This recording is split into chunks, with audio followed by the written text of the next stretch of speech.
Hello friends, welcome to ఏమైనా తినాలనిపిస్తుంది channel. ఈరోజు నేను చేసే రెసిపీ బరడా గోలాలు. ఇవి ఇంట్లో వెజిటబుల్స్ ఏం లేనప్పుడు ఇట్లా చేసి చూడండి, బాగుంటుంది. దీనికి ఒక మిక్సీ జార్ పెట్టుకొని అందులోకి శనగపప్పు వేసుకోవాలి, కొన్ని ధనియాలు, జీలకర్ర వేసుకొని బరకగా మిక్సీ పట్టుకోవాలి. ఇట్లా మిక్సీ పట్టుకున్న దాంట్లో కొద్దిగా పసుపు, రుచికి సరిపడా ఉప్పు, కారం వేసుకొని కొంచెం ఆయిల్ వేసుకొని కలుపుకోవాలి.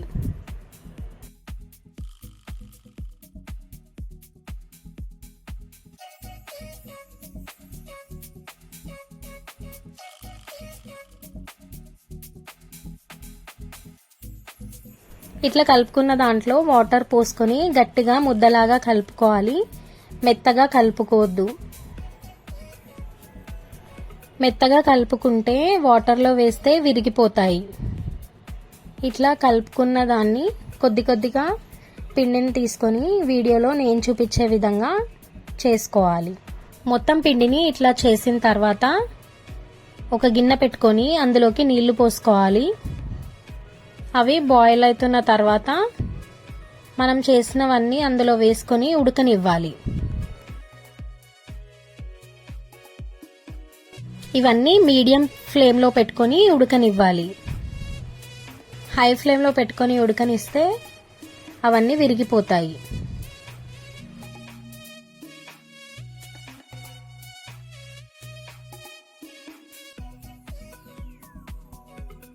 ఇట్లా ఉడికిన తర్వాత వాటర్ అన్ని సపరేట్ చేసుకొని తీసుకోవాలి. ఇప్పుడు ఒక పాన్ పెట్టుకొని అందులోకి ఆయిల్ వేసుకోవాలి. ఆయిల్ వేడైన తర్వాత ఆవాలు, జీలకర్ర వేసుకోవాలి.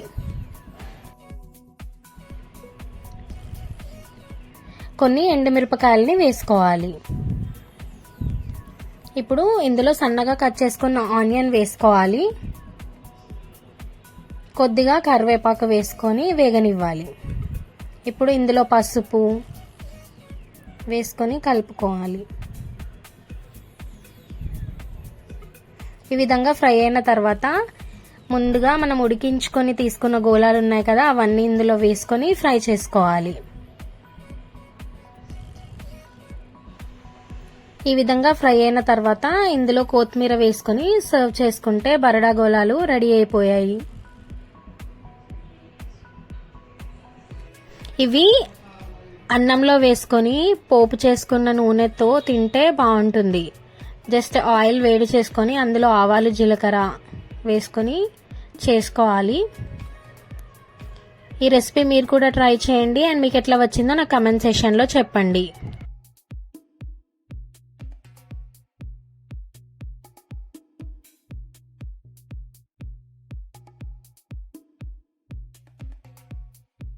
ఈ వీడియో కనుక మీకు నచ్చితే లైక్ చేయండి, సబ్స్క్రైబ్ చేయండి అండ్ మీ ఫ్యామిలీ మెంబర్స్ తోని షేర్ చేయండి.